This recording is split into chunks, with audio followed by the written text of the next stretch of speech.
Hey everyone, Admiral Seabass here for Japan turn July 1938. They're going to spend $2 for a tech roll for wartime economy. They're going to buy a mountain infantry, an artillery, and a regular infantry for the medium factory in Johol.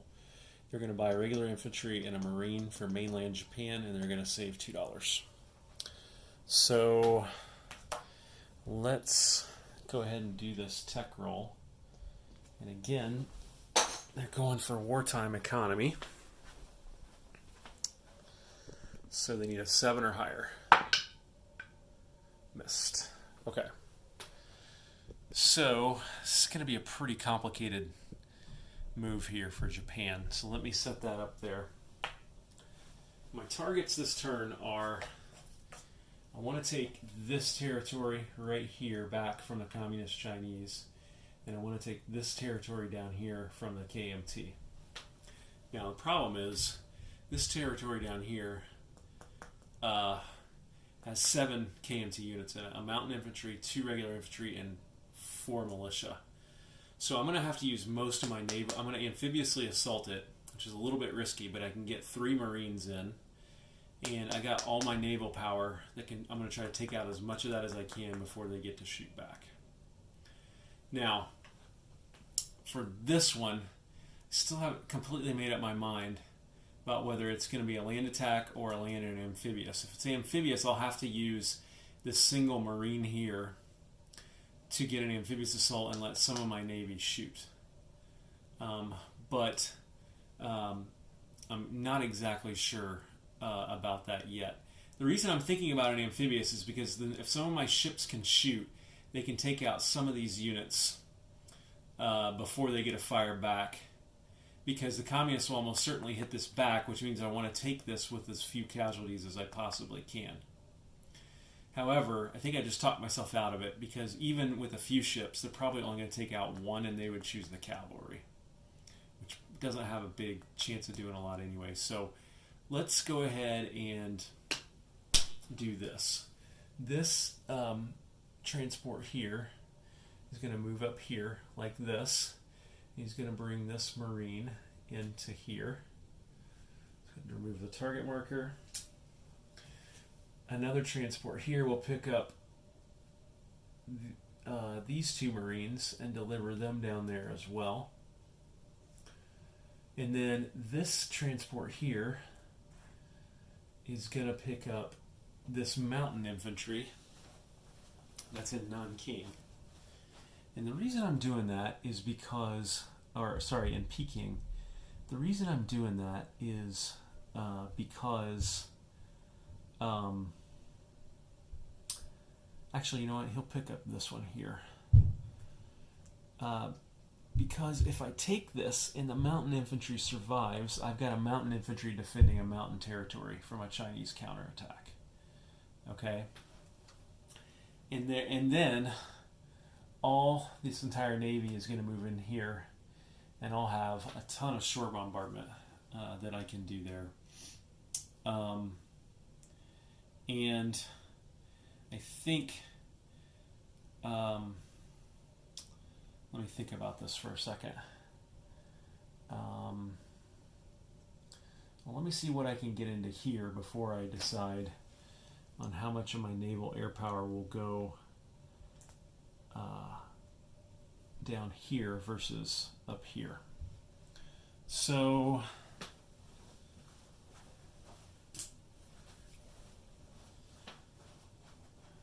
definitely going to bring in these 2 infantry in Peking.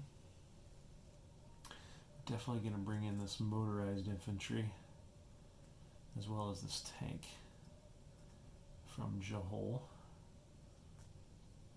Those both in there. So that's 4 units versus 4 units. We're definitely going to have all this Air Force support this attack, which by themselves, on average, should give me 2 hits. And then I think the question is, do I bring this mountain infantry in? I think I don't. I think I want to leave him there to form a defensive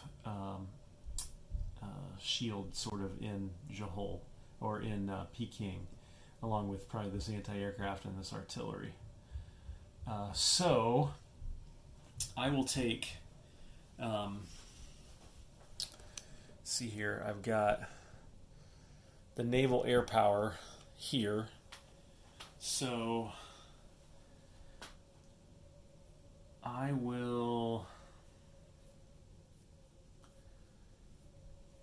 I'll take the tactical bomber, and I will assign him to the battle against the communists.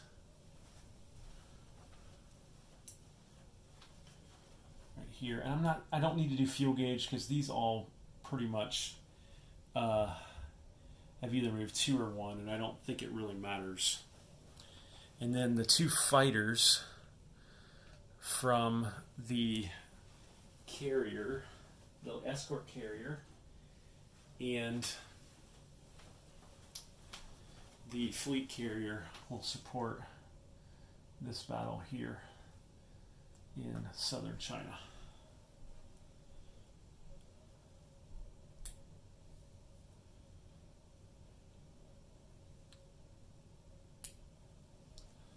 So, is that enough? You know what? I think I will.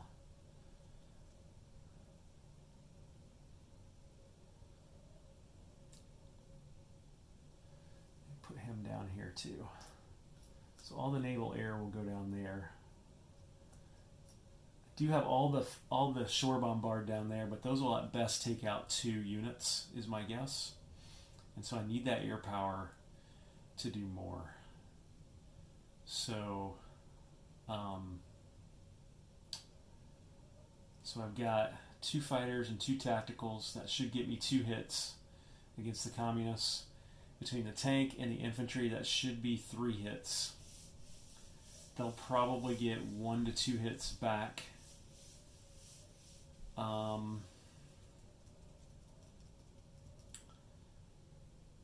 And then down here, I'm guessing my shore bombard will take out 2 to 3 units, which will be militia. My plane should take out another 1 to 2 units. And my infantry probably takes out, it's mountain, so they're attacking all at 1. So, oh, I got this cruiser too, which I'll put here. So, I think I'm pretty comfortable with that. I mean, I'm not comfortable, but let's see what happens. So, let's do this battle down here first. And let me move it to the battle board. Okay. So, this is 3 Marines attacking in a mountain territory. So they're at 1.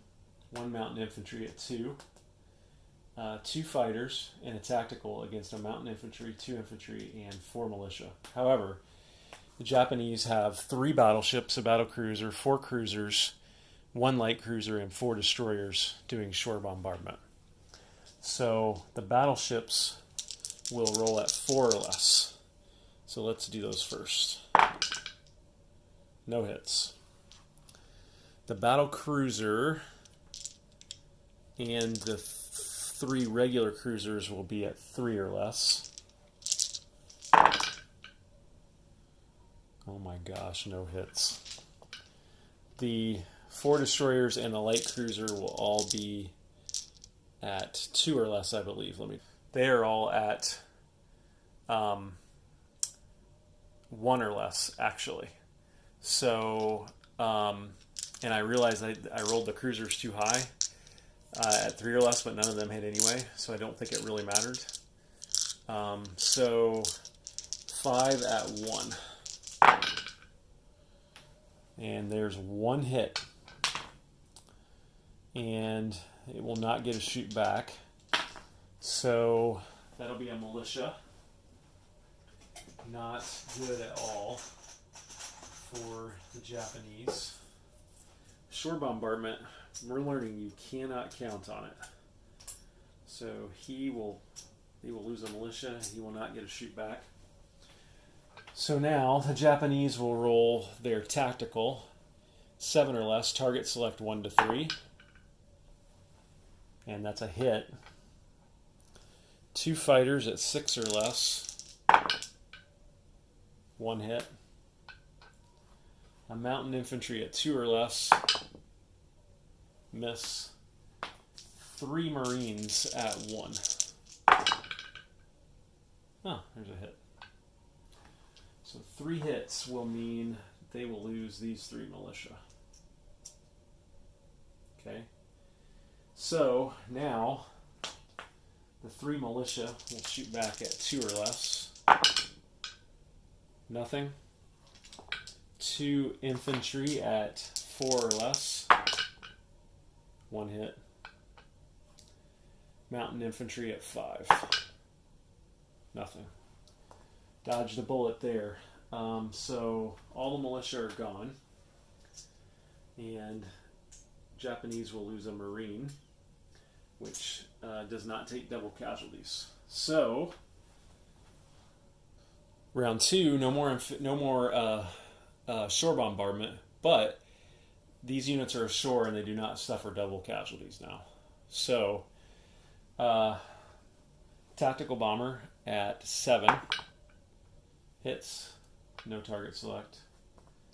2 fighters at 6, 1 hit. Mountain infantry at 2, misses. 2 Marines at 1, both miss.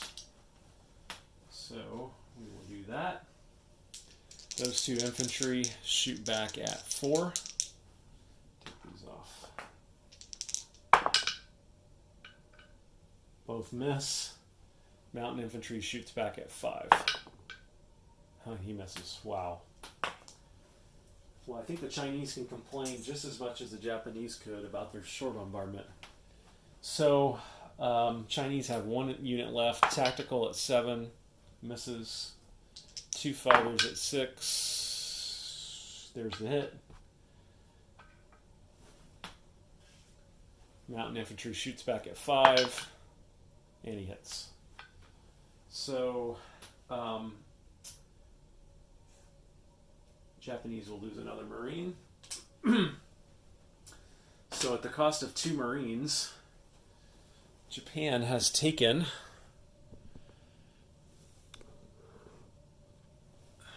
this territory right here. So we will put the Japanese piece of pie on there, and Japanese mountain infantry and a Japanese Marine.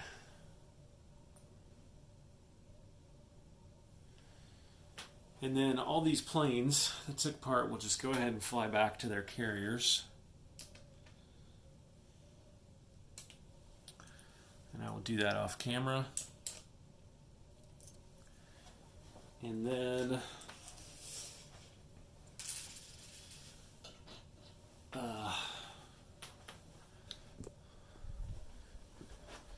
Japanese go up 2, but down 1 for reduced trade, and that's the last time that'll happen. And the Chinese go down 2 to 6. Put them right there. That French marker doesn't want to cooperate, does it? Okay, hang on. Okay, there we go. There's how things stand now. So, up here, let's go ahead and move this battle right here to the battle board, and I will be back. Okay, here we go. So, 2 tacticals at 7 or less. Both target selected hits. 2 fighters at 6 or less. 1 hit. A light tank at 4. Hit. Wow. Okay, that's everything. So it doesn't matter. The target select doesn't matter. So, 1 Chinese Communist cavalry at 2. Oh, he hits. 3 Chinese Communist infantry at 4. Nothing. So 1 hit. So the Japanese will lose an infantry. Well, certainly in terms of trading stuff, that turned out really well for the Japanese. They lost 3 units and they took out 11 combined Chinese units. So, not too shabby, at least in terms of this turn. Of course, the Japanese make more money, so they can afford to lose more. These units that I'm putting down, the Chinese communists can take them out if they would so choose, but do they learn a lesson here about attacking down from the mountains? And I'm going to move Japan up 1 more, and the Chinese communists down 1. So Chinese communists now at $3, Japan now at $28. And once again, all these fighters will fly back to Johor and land here. And the reason I'm landing the fighters here is to protect my medium factory there. The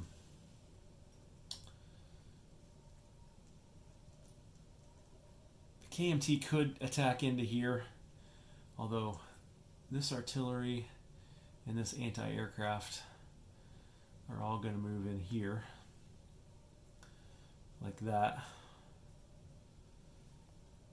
And then I don't think I have any other non-combat moves as Japan. Actually, I have 1 more. I'm going to keep moving this coastal sub. He's going to move here. So, okay, now let's, sorry about that. Now let's place units.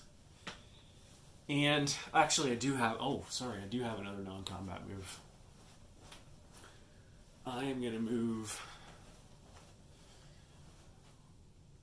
1 infantry down there, chip him out, replace him like that. Then let's place all of our units. So for the 3 militia, one of these militia is going to go here, like that. Another militia will go in here, like that.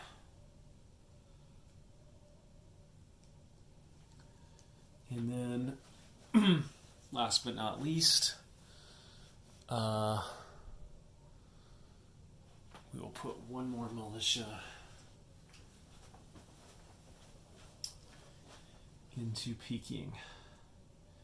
Again, just in case the KMT get any ideas about attacking into there from that territory. Okay, there's my 3 militia that I've placed. This guy was already in here, by the way. Okay, 3 militia done. And then in Johor, I've got a mountain infantry, an artillery, and a regular infantry, which I will place there. So I'll show you that. These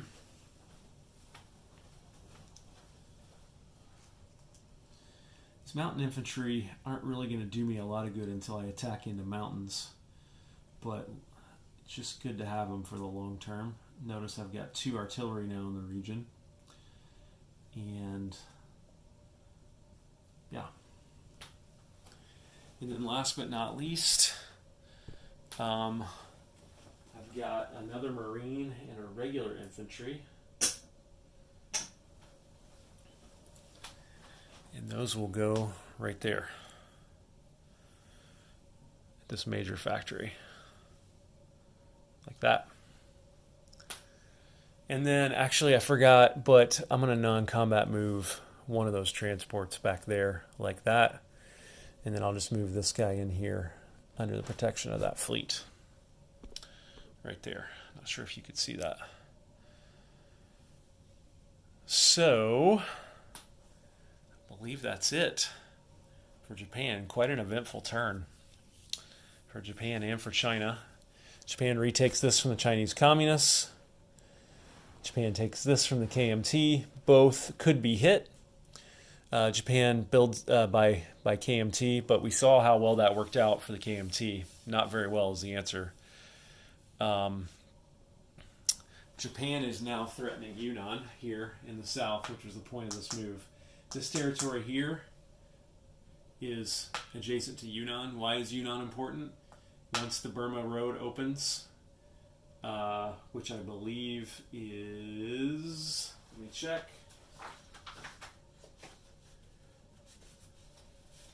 Hang on. The Burma Road opens in July 1938, which is this turn. So this road is open, which means the Allies can lend-lease to China if this road right here is open. But Japan now has troops next to it, so China will have to respond. But Japan's thinking, hey, I want KMT or CCP coming this way instead of this way. So pretty eventful turn, pretty good turn for Japan, all things considered. Japan has $28, and they will collect that 28 and add it to their 2, and they will have $30 to spend next turn.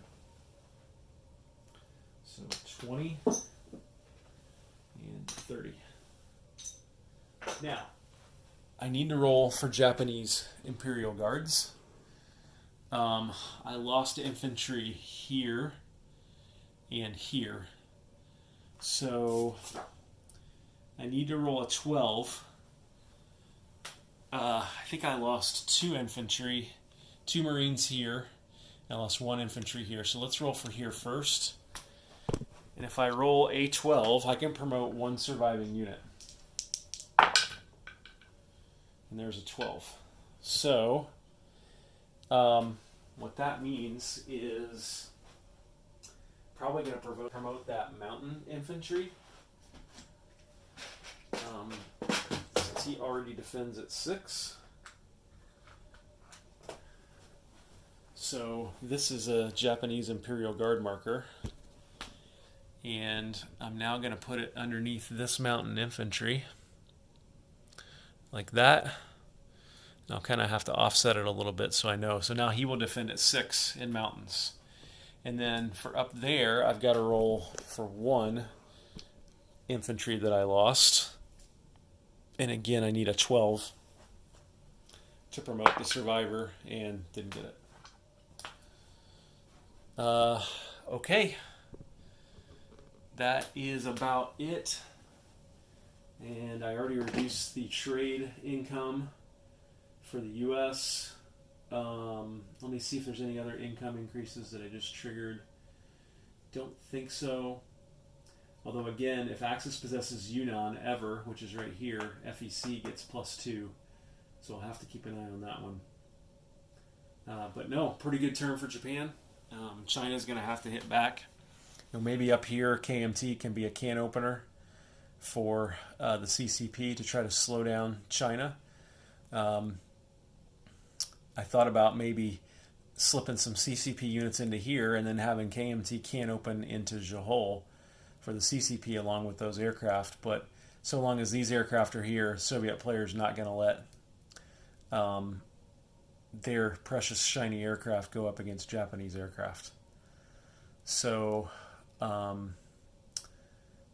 yeah, or maybe, and these have to be done on the CCP turn. So CCP can basically only hit this territory right here, which Japan kind of likes. So anyway, I know this is kind of long for Japan, but it was a pretty eventful turn.